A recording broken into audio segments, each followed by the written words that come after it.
नमस्ते, शुभ प्रभात। दैनिक जागरण के महत्वपूर्ण खबर में आप सभी का स्वागत है। आज हम बात करेंगे दैनिक जागरण के कुछ महत्वपूर्ण खबरों के बारे में, साथ ही उसके एक यूपीएससी जो पिछले विगत वर्ष पूछा गया प्रश्न है उसे भी सॉल्व करेंगे। याद रखिएगा, दैनिक जागरण का राष्ट्रीय संस्करण है, जिसमें आप लोग को वही खबरें मिलेंगी जो आपके परीक्षा के पॉइंट व्यू से इंपॉर्टेंट होगी। तो आशा करती हूँ कि आप लोग को यह खबर अच्छी लगे। धन्यवाद। चलिए देखते हैं इसकी क्या खास खबर है, हम उन्हें एक एक करके देख लेते हैं। खबर की तरफ आगे बढ़ने से पहले हम प्रश्न को देखेंगे, उसके बाद हम खबरों को एक एक करके देख लेंगे। तो चलिए देखते हैं इसका प्रश्न क्या है। यह सिविल सेवा परीक्षा विगत वर्ष 2015 का प्रश्न है। प्रश्न है, निम्नलिखित नेशनल पार्कों में से किस एक की जलवायु उष्णकटिबंधीय से उत्पोषण, शीतोष्ण और आर्कटिक तक परिवर्तित होती है। तो नीचे विकल्प दिए हुए हैं। Kanchenjunga national park, Nanda Devi national park, Nevra valley national park, Namdapha national park. तो आप लोगों को अनुरोध है कि आप लोग इसका आंसर कमेंट बॉक्स में जरूर बताएं, और इस क्वेश्चन का पुनः लाइव हम वीडियो के लास्ट में जरूर करेंगे। अगर आप लोग को इसकी पूरी जानकारी चाहिए तो आप लोग वीडियो को लास्ट तक जरूर देखें। तो चलिए देखते हैं इसकी क्या खास खबर है, हम एक एक करके देख लेते हैं। कारगिल में पहली बार रात में उतरा विमान, वायुसेना ने C-130 से जे हर्क्यूलिस को उतारकर दुश्मन को दिया संदेश। यह हवाई पट्टी चारों तरफ से पहाड़ियों से घिरी है। रात में लैंडिंग महत्वपूर्ण उपलब्धि और वायुसेना ने नया कीर्तिमान भी। लेह में एडवांस लैंडिंग ग्राउंड पर पहले से नाइट लैंडिंग कर रही थी वायुसेना। आपको बता दें, यहाँ चीन कारगिल की बात हो रही है। चीन और पाकिस्तान के षड्यंत्र को नाकाम करने के लिए वायुसेना ने कारगिल हवाई पट्टी पर पहली बार रात में मालवाहक C-130 से हरक्यूलिस विमान को उतारकर लद्दाख में अपनी सैन्य तैयारी का प्रदर्शन किया है। कारगिल की बात करें, कारगिल भारत के लद्दाख केंद्र शासित प्रदेश के कारगिल जिले में स्थित है। यह कारगिल जिले का मुख्यालय भी है। यह सुरु नदी की घाटी के मध्य पे बसा हुआ है। अब कारगिल नाम सुनते ही आप लोग को दिमाग में एक क्वेश्चन जरूर आता होगा कि कारगिल युद्ध कब हुआ था। तो कारगिल युद्ध कब हुआ था और इसके क्या कारण थे और युद्ध होने की क्या वजह थी, तो चलिए इसके बारे में हम आप लोग को थोड़ी जानकारी दे देते हैं। प्रत्येक वर्ष 26 जुलाई को कारगिल विजय दिवस मनाया जाता है। इस दिन वर्ष 1999 में भारतीय सेना ने पाकिस्तान को हराकर युद्ध जीता था। इस बार भारत 2023 में जो मनाया है वो 24वां कारगिल विजय दिवस मनाया है। आपको बता दें, युद्ध से पूर्व की जो घटना थी उसमें किस घटना के कारण ये युद्ध की शुरुआत हुई थी।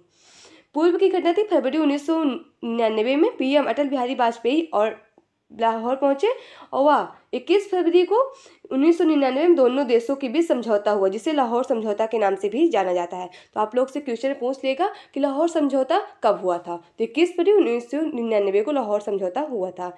समझौते के बाद दोनों देशों ने कहा था कि हम सह अस्तित्व के रास्ते से आगे बढ़ेंगे और कश्मीर जैसे मुद्दे को बैठकर सुलझाएंगे।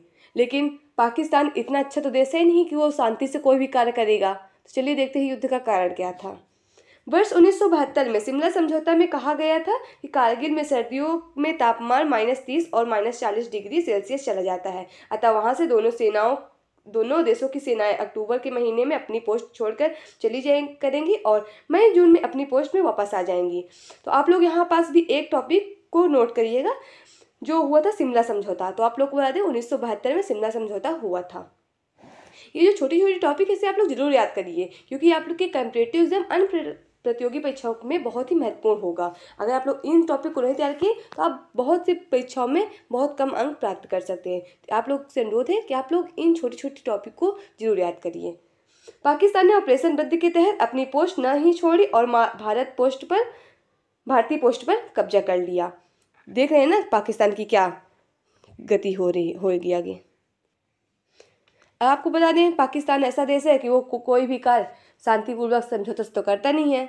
यह क्षेत्र सामरिक दृष्टि से महत्वपूर्ण था, जिसमें पाकिस्तान ने वो कब्जा कर लिया था भारत की जब सेना नहीं थी तब, क्योंकि इस पर कब्जा कर लेने से श्रीनगर को लेह से अलग किया जा सकता है।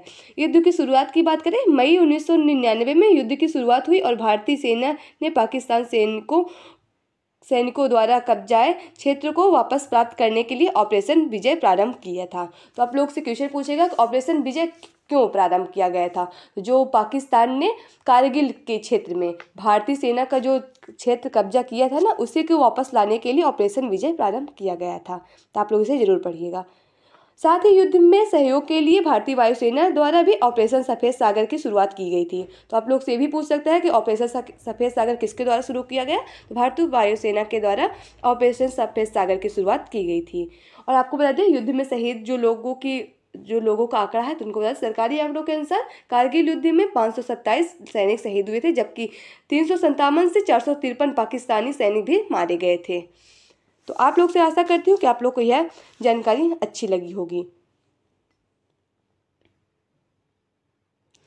और जो इस हरक्यूलिस की खासियत है, 19 टन सामान का लोड एक जगह से लेकर दूसरी जगह तक ले जा सकता है। बिना तैयार रवाने या छोटी पट्टी से भी उड़ान भरने में यह सक्षम है। विमान 1 घंटे में 144 किमी का रफ्तार तय कर सकता है। मोदी के अपमान पर भड़का भारत, 4000 भारतीयों ने रद्द कराई मालदीव की होटल बुकिंग और 3000 ने हवाई टिकटें। आपको बता दें, भी हाल ही में 4 जनवरी को पीएम नरेंद्र मोदी ने लक्षद्वीप के दौरे पर अनुभव एक्स पर साझा करते हुए लिखा है कि जो लोग रोमांचकारी अनुभव लेना चाहते हैं, लक्षद्वीप उनकी सूची में जरूर होना चाहिए। उन्होंने लक्षद्वीप को पर्यटन का बेहतर विकल्प बताया। हालांकि उन्होंने मालदीव का नाम भी नहीं लिया। भारतीय आपत्ति पर मालदीव ने पीएम पर टिप्पणी करने वाले 3 मंत्रियों को किया निलंबित। पीएम मोदी की लक्षद्वीप यात्रा का उपहास उड़ाने पर भारतीयों की सख्त प्रतिक्रिया। मालदीव के मंत्री मजीद ने कहा कि मालदीव की बराबरी नहीं कर सकता है लक्षद्वीप। यह दुनिया का पहला मामला है जब किसी अन्य देश के नेता पर टिप्पणी पर मंत्री निलंबित किए गए हैं।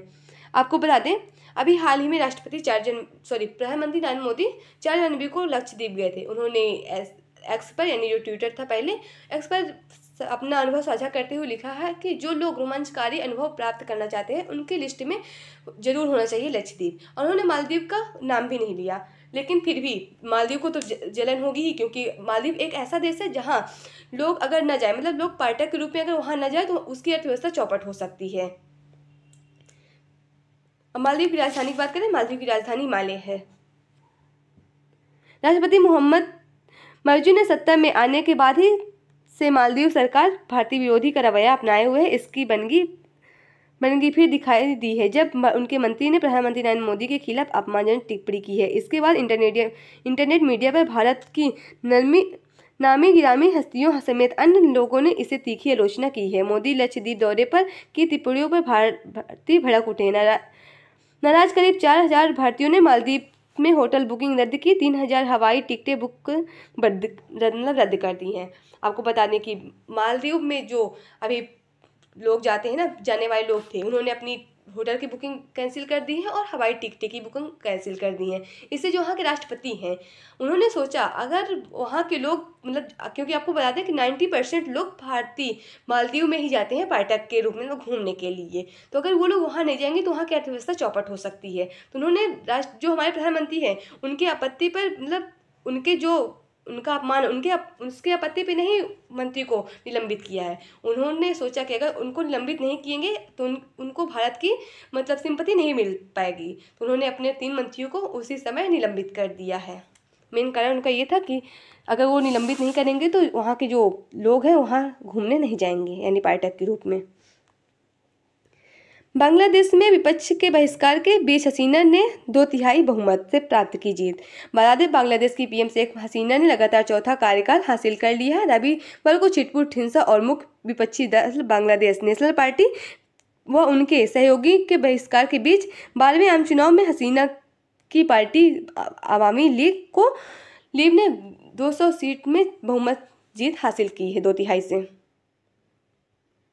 यहाँ आप लोग को राष्ट्रीय राजधानी से जुड़ी खबरें मिल जाएंगी। डीपीआर अनुमान से 8% अधिक यात्री मेट्रो ट्रेन में कर रहे हैं सफर। वर्ष 2022 में मेट्रो ने बचाया 2.55 लाख टन ईंधन, प्रदूषण कम करने में भी होगा मददगार। डीपीआर की बात करें, डिजिटल प्रोजेक्ट रिपोर्ट की बात हो रही है। चमकाया जाएगा लाल किला का दीवान-ए-आम। दूसरे से काले पड़ चुके थे लाल पत्थर की शुरुआत की गई केमिकल क्लीनिंग। इस स्मारक की सबसे बड़ी और खूबसूरत इमारत है दीवान-ए-आम। नागरिक प्रथम, गरिमा प्रथम व न्याय प्रथम की भावना से बनाए तीनों नए कानून, प्रधानमंत्री नरेंद्र मोदी जी कह रहे हैं। पुलिस महानिदेशकों एवं महानिरीक्षकों के 98वें सम्मेलन में प्रधानमंत्री का संबोधन। कहा, पुलिस को अब डंडे के बजाय डाटा पर देना चाहिए जोर। आपको जो अभी हाल ही में नए कानून आए हैं ना, उन्हीं की बात हो रही है। मालदीव के पूर्व राष्ट्रपति नसदी ने कहा, भारत हमारा दोस्त है। पूर्व राष्ट्रपति सोले ने कहा कि सदियों पुरानी दोस्ती पर नकारात्मक प्रभाव डालने की अनुमति नहीं दी जा सकती। पूर्व मंत्री महलोप ने कहा, भारतीय मालदीव का बहिष्कार करेंगे तो हमारी अर्थव्यवस्था चौपट हो जाएगी। अभी मैंने आपको हाल ऊपर बताया है ना, वही बात यहाँ भी हो रही है कि वहाँ के जो पूर्व प्रधानमंत्री यानी राष्ट्रपति जो है वो भी इस पर टिप्पणी कर रहे हैं।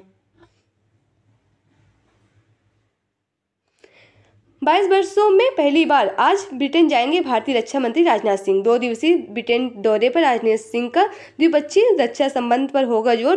ब्रिटेन के रक्षा मंत्री ग्रांट शप्स और पीएम ऋषि सुनक से भी मुलाकात करेंगे। आपको बता दें ये 22 साल बाद हुआ है जब वहाँ कोई मतलब रक्षा मंत्री जा रहे हैं। 22 साल पहले जाने वाले इससे मतलब 22 जनवरी 2002 में जो गए थे रक्षा मंत्री जॉर्ज फर्नांडिस थे, वे भी भाजपा के नेतृत्व करने वाले ही थे। वो 22 जनवरी 2002 को लंदन गए थे। एफटीए के जरिए भारत से जुड़ना चाहता है पूरा विश्व। केंद्रीय मंत्री पीयूष गोयल ने कहा कि महिलाएं काम करेंगी तो जीडीपी में होगा दुगना फायदा। जीडीपी यानी सकल घरेलू उत्पाद की बात हो रही है। एफटीए यानी मुक्त व्यापार समझौते की बात हो रही है। यहाँ आप लोग को राजनीति से जुड़ी खबरें मिल जाएंगी। देखिए राजनीतिक खबरें आप लोग को इतनी इंपॉर्टेंट नहीं होती, लेकिन आप लोग इतना जरूर याद करिएगा कि मतलब जो ये चुनाव होता है ये चुनाव कराता कौन है। आपको पता है भारतीय निर्वाचन आयोग यानी इलेक्शन कमीशन ऑफ इंडिया के तहत कराया था। ये संवैधानिक संस्था संविधान के अनुच्छेद 324 के तहत इसकी बात की गई, जिसे आप लोग आम भाषा में चुनाव आयोग भी कहते हैं।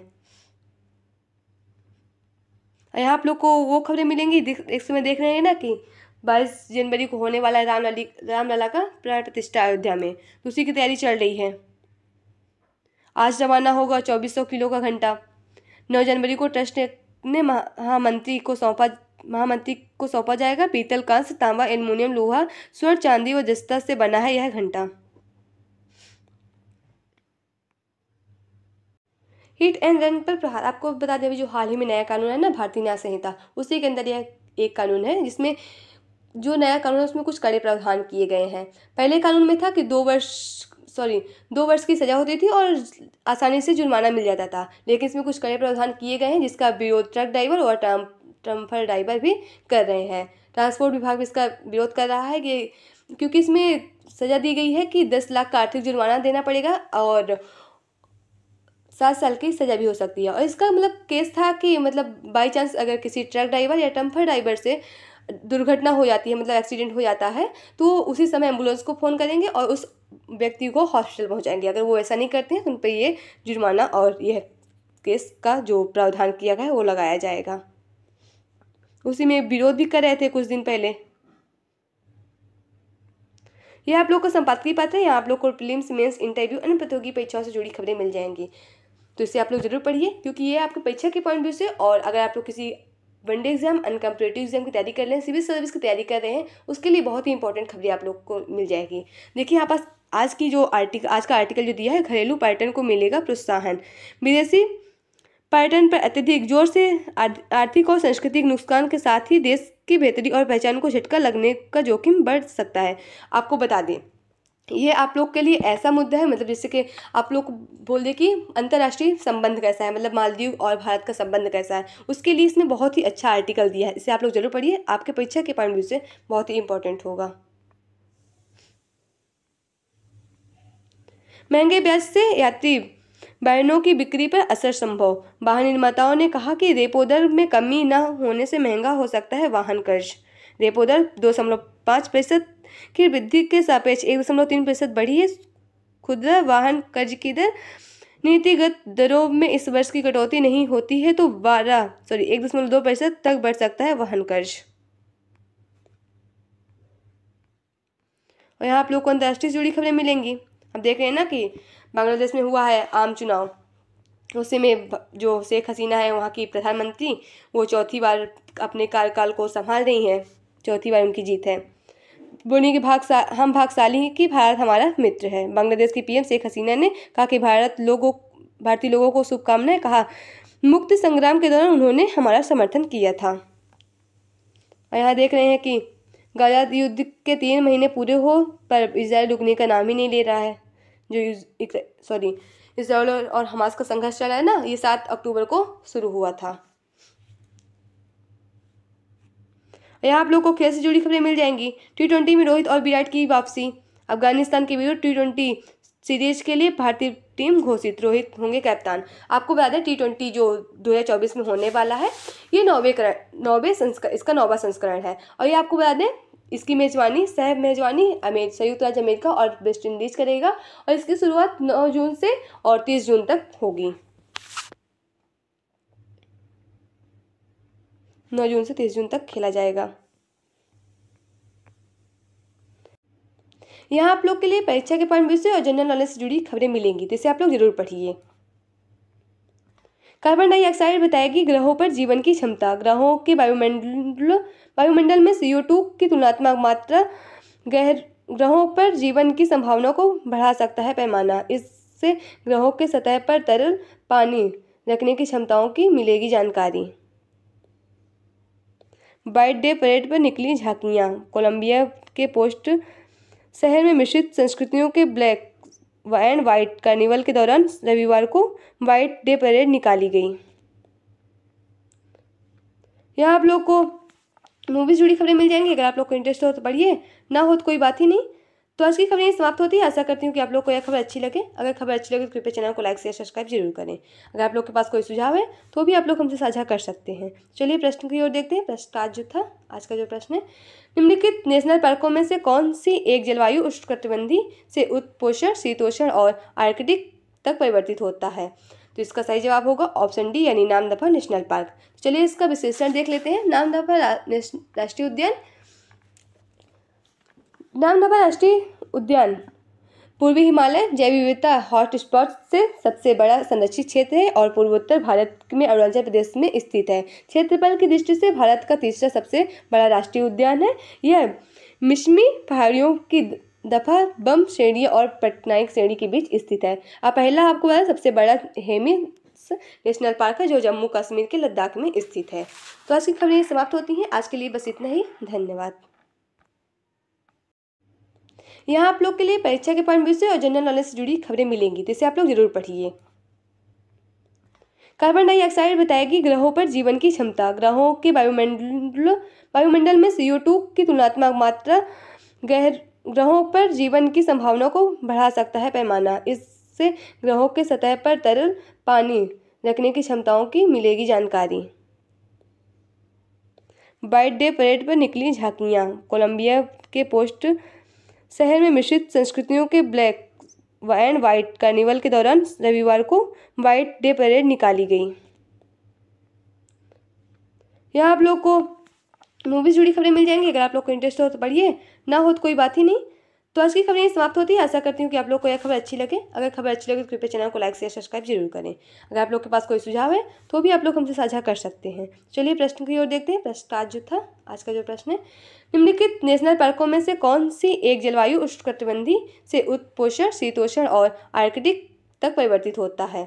तो इसका सही जवाब होगा ऑप्शन डी यानी नामदफा नेशनल पार्क। चलिए इसका विश्लेषण देख लेते हैं। नामदफा राष्ट्रीय उद्यान। नामदफा राष्ट्रीय उद्यान पूर्वी हिमालय जैव विविधता हॉटस्पॉट से सबसे बड़ा संरक्षित क्षेत्र है और पूर्वोत्तर भारत में अरुणाचल प्रदेश में स्थित है। क्षेत्रफल की दृष्टि से भारत का तीसरा सबसे बड़ा राष्ट्रीय उद्यान है। यह मिश्मी पहाड़ियों की दफा बम श्रेणी और पटनायक श्रेणी के बीच स्थित है। पहला आपको बता सबसे बड़ा हेमिस नेशनल पार्क है जो जम्मू कश्मीर के लद्दाख में स्थित है। तो आज की खबरें समाप्त होती हैं। आज के लिए बस इतना ही। धन्यवाद।